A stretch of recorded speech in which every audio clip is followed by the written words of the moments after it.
لولا أن هدانا الله لقد جاءت رسل ربنا بالحق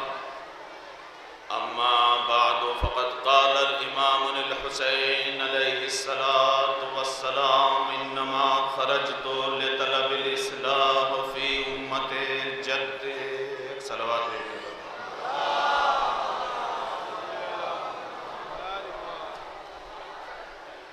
عزیزان گرامی قدر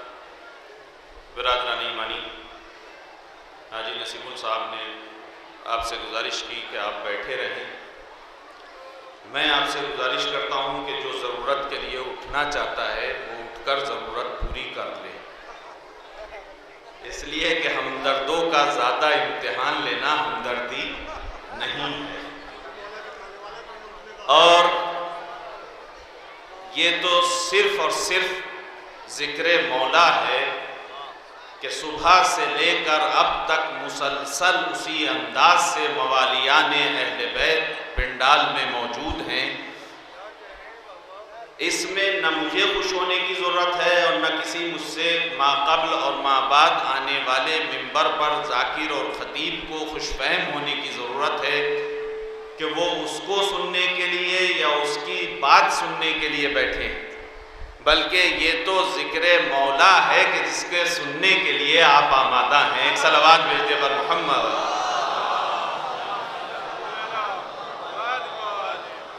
کیونکہ میرا تعلق ایک ادارے سے ہے جامعۃ المنتظر سے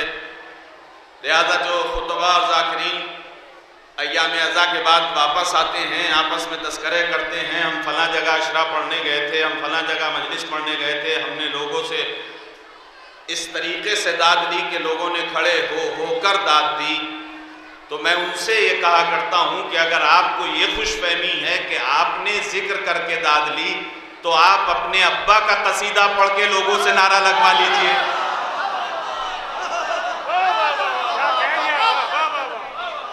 اپنے ابا کا قصیدہ پڑھیے اور لوگوں سے نعرے لگوا لیجئے اپنی اماں کا مرثیہ پڑھیے اور 2 آنسو نکلوا لیجئے یہ تو اس کے ذکر میں چاشنی ہے جو عرش پر ہو تو اولا ہو زمین پر ہو تو مولا ہو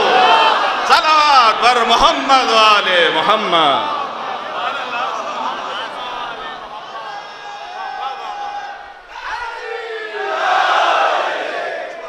یہ صرف ان کے ذکر میں چاشنی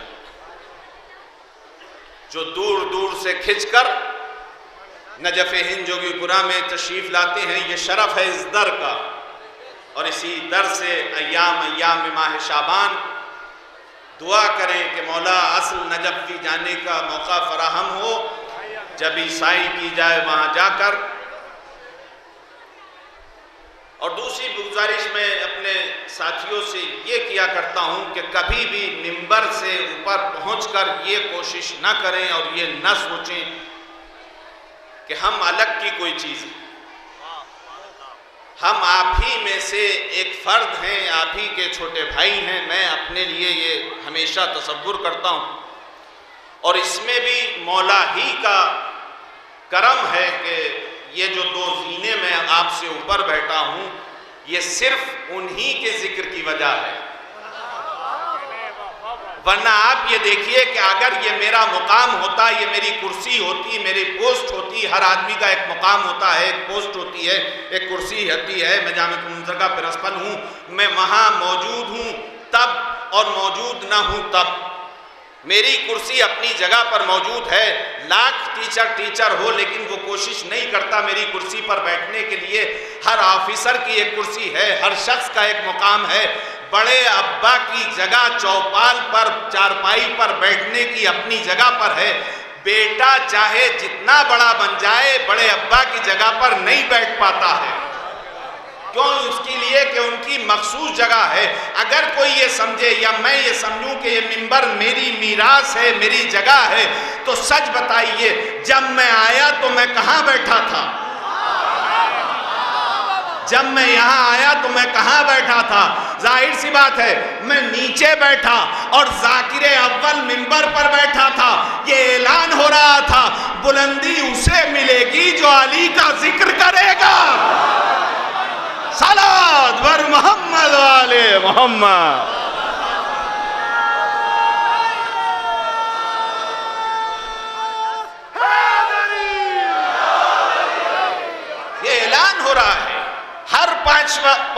چھٹی مجلس ہے شاید، کمی صاحب اگر تائید کریں، چونکہ اب تو تعداد بھی یاد نہیں رہتی ہے کہ کتنی مجلسیں ہو گئی. ایک صلوات بھیجیے پر محمد و آلہ. اذان جمعہ 12:30 بجے ہے. مسجد سے بہرحال اذان ایک ہی اذان ہوتی ہے جمعے کے دن. اذان ہونے دیجیے. اللہم صلی علی محمد و آلہ. 12:30 بجے ہو.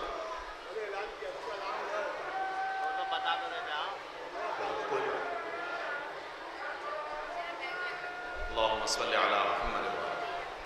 تو عزیزان گرامی قدر،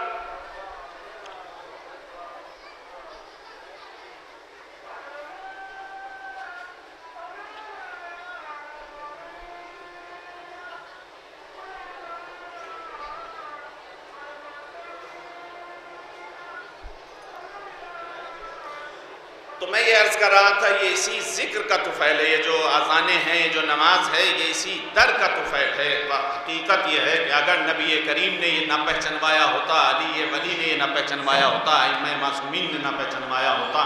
تو حقیقت میں نہ ہم نے جنت دیکھی تھی، نہ جہنم کی طرف سے ہمارا گزر ہوا تھا، نہ کوثر کو ہم جان سکتے تھے، نہ سلسبیل کا ہمیں تصور ہو سکتا تھا، نہ فرشتے کو ہم نے کبھی دیکھا تھا، نہ حور و غلمان کو ہم نے کبھی دیکھا تھا. یہ طفیل ہے نبی اور آل نبی کا. عزیزان گرامی قدر، جو خود مولا امام حسین کے اس فقرے سے میں نے آپ کے سامنے ابتدا کی کہ انما خرجت لطلب الاصلاح فی امت جدی،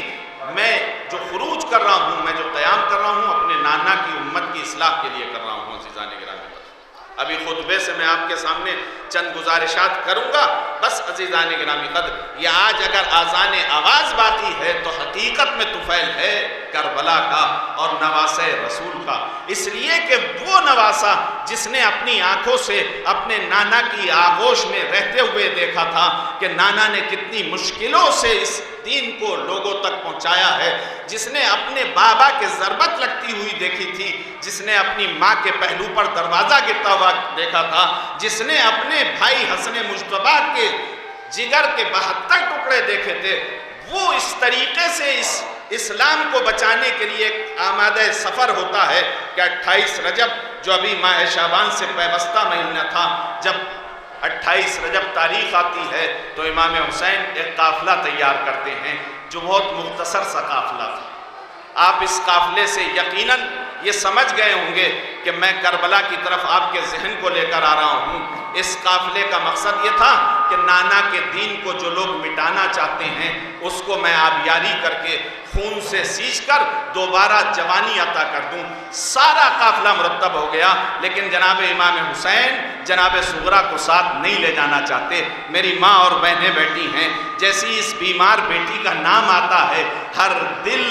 درد سے بھر آتا ہے. کیوں؟ اس لیے کہ وہ غمزدہ بیٹی ہے جو کربلا میں اپنے باپ کے ساتھ نہیں جا سکی. بہت منت کی، بہت سماجت کی، لیکن بابا تیار نہیں ہوئے. عزیزان گرامی قدر، امام حسین نے جناب عباس اور جناب علی اکبر سے کہا، بیٹا علی اکبر، بھیا عباس، دیکھو خدا حافظی کا وقت ہے، صغرا بیمار تھی نا، صغرا کی چارپائی کو دروازے میں بچھا دو. اور ہر بی بی سے کہا جو بھی گزرتی رہے آخر میں صغرا کو خدا حافظ کہہ کے گھر سے باہر آتی رہے. عزیزان گرامی قدر، آپ رونے کے لیے آمادہ ہیں، آپ بھی گھر سے باہر آئے ہیں، پردیس میں آئے ہیں، آپ کی بھی بیٹیاں گھر پر شاید ہوں گی یا ساتھ ہوں گی. فارمولہ یہ ہے کہ بیٹا خوش ہو کر خدا حافظ کہہ سکتا ہے، لیکن بیٹی کبھی بھی مسکراتے ہوئے خدا حافظ نہیں کہتی. اب آپ اندازہ لگائیں کہ کس طریقے سے صغرا نے خدا حافظ کیا ہوگا. ام کلثوم بڑھی، بیٹا خدا حافظ.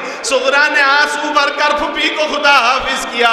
ام لیلا بڑھی، بیٹا خدا حافظ. صغرا نے بڑے درد کے ساتھ اماں کو خدا حافظ کیا. ایک ایک بی بی خدا حافظ ہوتی گئی، لیکن تاریخ بتاتی ہے کہ آخر میں جیسی جناب زینب خدا حافظی کے لیے آئی، بس آخری جملے ہیں، جناب زینب نے جیسے ہی کہا بیٹا خدا حافظ، ایک مرتبہ صغرا تڑپ گئی، پھوپھی سے لپٹ گئی. پھوپھی اماں یہ کیا غضب ہے؟ قاعدہ تو یہ ہے کہ گھر کے بڑے گھر میں رہتے ہیں، آپ مجھے تنہا چھوڑ کر جا رہی ہیں. ایک مرتبہ مرتبہ جناب صغرا کو گلے لگاتے ہوئے پھوپھی نے کہا بیٹا